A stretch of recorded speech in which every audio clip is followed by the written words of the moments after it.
किराएदार बेटा। उठ जा नालायक, सुबह के 8 बजने को है। तुझे एग्जाम नहीं देना क्या? थोड़ी देर और सोने दीजिए ना पापा। तू उठता या फिर मैं तेरे ऊपर पानी फेंकूं? रोज गधों की तरह सोता रहता है। पेपर की कोई टेंशन ही नहीं है।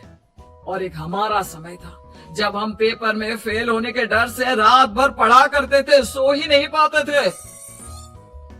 तो क्या आप उसका बदला मुझसे लेंगे? मैं 15 मिनट बाद उठ जाऊंगा। आप प्लीज जाइए, मुझे डिस्टर्ब मत कीजिए। इतना कहकर रौनक रजाई ढककर फिर से सो जाता है। तू वैसे नहीं मानेगा, रुक मैं अभी पानी लेकर आता हूँ। बस फिर क्या था, इतना कहकर वो भागते हुए बाथरूम में जाते हैं और पानी की एक बड़ी सी बाल्टी लाकर रौनक के ऊपर फेंक देते हैं।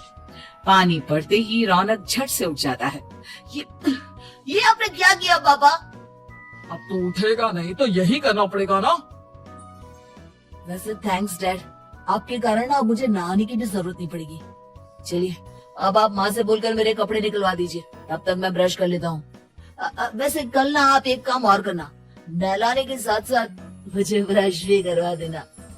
ये ब्रश करने में ना मुझे बहुत आलस आता है। रौनक की बातों से अरविंद का मुंह खुला का खुला रह जाता है। वो अपनी पत्नी कमला के पास जाता है और रौनक की हरकतों के बारे में बताता है, जिसे सुन उसकी पत्नी हंसने लगती है। तुम अपने बेटे को समझाने के बजाय हंस रही हो। रौनक बच्चा है, धीरे धीरे सुधर जाएगा। आप क्यों उसके पीछे पड़े रहते हो? अभी नहीं सुधरेगा तो कब सुधरेगा? 10वीं क्लास में है रौनक, वो अब कोई बच्चा नहीं रहा।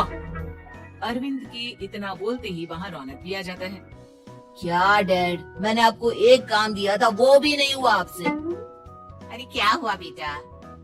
माँ, मैंने डैड से बोला था कि वो आपको बोलकर मेरे स्कूल की यूनिफॉर्म निकाल दे, लेकिन मेरे पीछे पड़ने के अलावा इनसे एक काम ढंग से नहीं होता।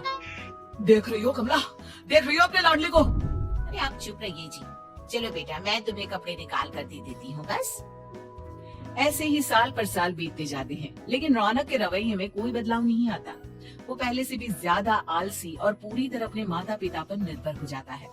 2 साल बाद पता नहीं कहाँ गायब रहता है पूरे दिन। अब तक तो आ जाना चाहिए था। अरे आप इतनी फिक्र क्यों कर रहे हैं उसकी? दोस्तों के साथ खेल रहा होगा, आ जाएगा अभी। ये कोई टाइम है खेलने का? 10 बजने वाले हैं, इतनी रात में कौन खेलता है? कमला कुछ कहती उससे पहले ही रौनक वहाँ आ जाता है। मम्मी जल्दी से खाना लगा दो, बहुत भूख लग रही है। तुम्हें तब तक खाना नहीं मिलेगा जब तक तुम बता नहीं देते कि इतनी रात गए कहाँ से आ रहे हो। ओह प्लीज डैड, अब आप इसी पे प्रतिमन बनकर मेरे सर पर बंदूक लेकर मत बैठ जाना। अपनी फालतू की बकवास बंद कर और बता कहाँ से आ रहा है। माँ अब समझाइए ना डैड को। बता देना बेटा, इनको भी तसल्ली हो जाएगी। आप बोल रही हैं तो बता देता हूँ, मैं दोस्तों के साथ मूवी देखने गया था, इसलिए देर हो गई। तो इन सब चीजों में मेरे पैसे उड़ाता है। कभी 1 रुपया कमाने के बारे में सोचा है तूने? जब देखो हवा की तरह पैसे उड़ाता रहता है। माँ अब आप इन्हें चुप करा दीजिए, वरना ना मुझे गुस्सा आ जाएगा। अच्छा क्या कर लेगा? बता ना क्या कर लेगा तू? वैसे बात तो ठीक ही है, मैं कर ही कह सकता हूँ। पैसे तो फिर भी मैं आपसे ही मांगूंगा ना। चलिए अब ये सब बात छोड़िए और मम्मी मेरे लिए खाना लगा दीजिए। अभी लगा देती हूँ बेटा। मैं बता रहा हूँ कमला, एक दिन ये ऐसे ही बिगड़ जाएगा। उफ़ो, आप क्यों इतना पीछे पड़े रहते हो मेरे बच्चे के? बात की बात में देखेंगे, अभी आप शांति से उसे खाना खाने देंगे। अगले दिन डैडी मुझे 10,000 रुपए चाहिए। हाँ? अब इतने पैसे क्यों चाहिए तुझे? डैड अब बिना सवाल किए कभी पैसे नहीं दे सकते क्या? जब तक तू बताएगा नहीं तुझे पैसे भी नहीं मिलेंगे। अरे अब आप अपने बेटे को पैसे भी नहीं दे सकते? नालायक, तेरी उम्र के लोग नौकरी करते हैं और एक तू है जो नौकरी करने का नाम ही नहीं लेता कभी। आप लोगों के होते हुए भला मैं नौकरी क्यों करूं? अरे हम कब तक पैसे देंगे तुझे? तुझे भी तो अपने पैरों पर खड़ा होना होगा ना। कौन सा उधार के पैरों पर खड़ा हूँ? अपने ही तो पैरों पर खड़ा हूँ मैं। इसी तरह रौनक दिन प्रतिदिन लापरवाह होता जाता है। उसकी लापरवाही को देखते हुए अरविंद और कमला अपने बेटे की शादी कराने का फैसला लेते हैं और 1 महीने के अंदर अंदर ही रौनक की शादी मेघा नाम की लड़की से करा देते हैं। शादी के कुछ दिन बाद, रौनक, मुझे एक अच्छी सी साड़ी चाहिए, आप ला दोगे ना? हाँ, क्यों नहीं। कितने तक की आती है साड़ी? यही करीब 5,000 तक की। तुम चिंता मत करो, मैं आज ही डैडी से पैसे मांगकर तुम्हारे लिए साड़ी ले आऊंगा। आप कब तक ऐसे ही अपने पापा से पैसे मांगते रहेंगे? कोई अच्छी सी नौकरी क्यों नहीं कर लेते आप? अरे डैड के होते हुए मुझे नौकरी करने की जरूरत ही क्या है? फिर आप ऐसे कब तक उनसे पैसे मांगते रहेंगे? कुछ आपको अपने दम पर भी तो करना होगा ना। अब तुम भी बाकी लोगों की तरह मुझे ज्ञान देना शुरू मत कर देना। साड़ी चाहिए ना तुम्हें, मिल जाएगी बस।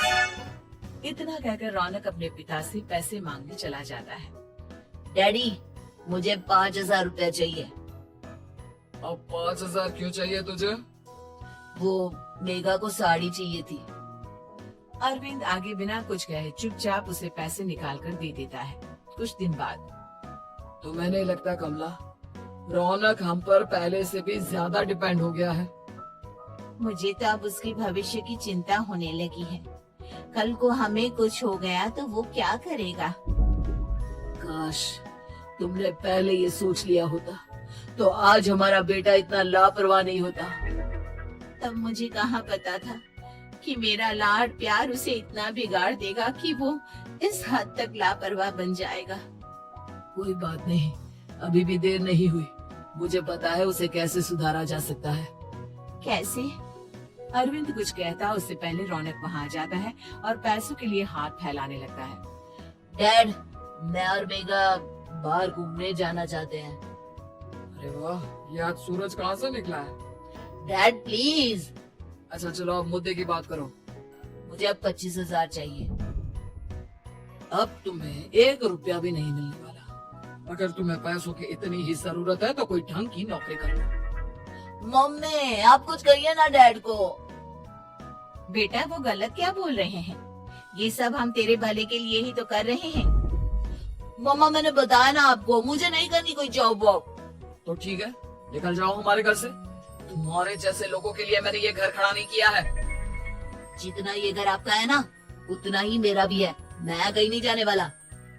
जाना तो पड़ेगा ही तुझे, क्योंकि अब मैं तेरा कोई भी खर्चा नहीं उठाने वाला। ठीक है, मत उठाइए मेरा खर्चा, मैं अपने दम पर भी जी सकता हूँ। तो बेशर्मों की तरह अब तक यहाँ क्यों खड़ा है? अपना सामान ले आओ, निकल जाए यहाँ से। रौनक पैर पटकते हुए वहाँ से चला जाता है। घर से निकालना जरूरी है क्या उसे? बिना पैसों के कौन रखेगा उसे किराए पर? अगर उसका भविष्य सुधारना है तो हमें अपने दिल पर पत्थर रखकर ये कदम उठाना ही होगा। दोनों बात कर रहे होते हैं कि रौनक अपनी पत्नी के साथ एक बड़ा सा बैग लेकर घर से निकल जाता है, लेकिन घर से बाहर उसे कोई भी मुफ्त में अपने घर किराए पर नहीं रखता। अंत में थक हार कर वो फिर से अपने घर चला जाता है। क्या हुआ? थोड़ी देर पहले तो दहाड़ते हुए घर से निकला था, अब क्या हुआ? नहीं रखा ना किसी ने तुझे किराए पर? डैड प्लीज, मैं कुछ दिनों में कोई अच्छी सी नौकरी शुरू कर दूंगा। आप तब तक तो हमें रख लीजिए प्लीज। सुबह से रात हो चुकी है लेकिन कोई हमें रखने को राजी नहीं है। अब आप ही बताइए, इतनी रात को मैं मेघा को लेकर कहाँ जाऊंगा? ठीक है, बहू की वजह से मैं तुझे घर पर रख रहा हूँ, लेकिन तू इस घर में एक बेटे की नहीं बल्कि एक किराएदार की हैसियत से रहेगा। 3 महीने है तेरे पास। इन 3 महीनों के अंदर अंदर मुझे तेरी पहली तनख्वाह हाथ में चाहिए, समझ गया? पक्का डैड, इन 3 महीनों के अंदर अंदर तो कोई बढ़िया सी नौकरी ढूंढ ही लूंगा मैं। ऐसे ही धीरे धीरे समय बीतने लगता है और अरविंद के दिए 3 महीनों में से 2 महीने बीत चुके होते हैं। पापा जी ने हमें 3 महीने दिए थे, जिसमें से 2 महीने तो बीत चुके हैं। अब ये आखिरी महीना बचा है। अरे तुम चिंता मत करो, आज मेरा ना 2 जगह इंटरव्यू है, दोनों में से कहीं ना कहीं तो जॉब लगी जाएगी। अच्छा, all the best. Raunak interview के लिए निकल जाता है, जिसके बाद शाम में रौनक घर आता है। कैसा गया इंटरव्यू? आपकी नौकरी लगी या नहीं? अरे पहले सांस तो ले लेने दो अच्छे से।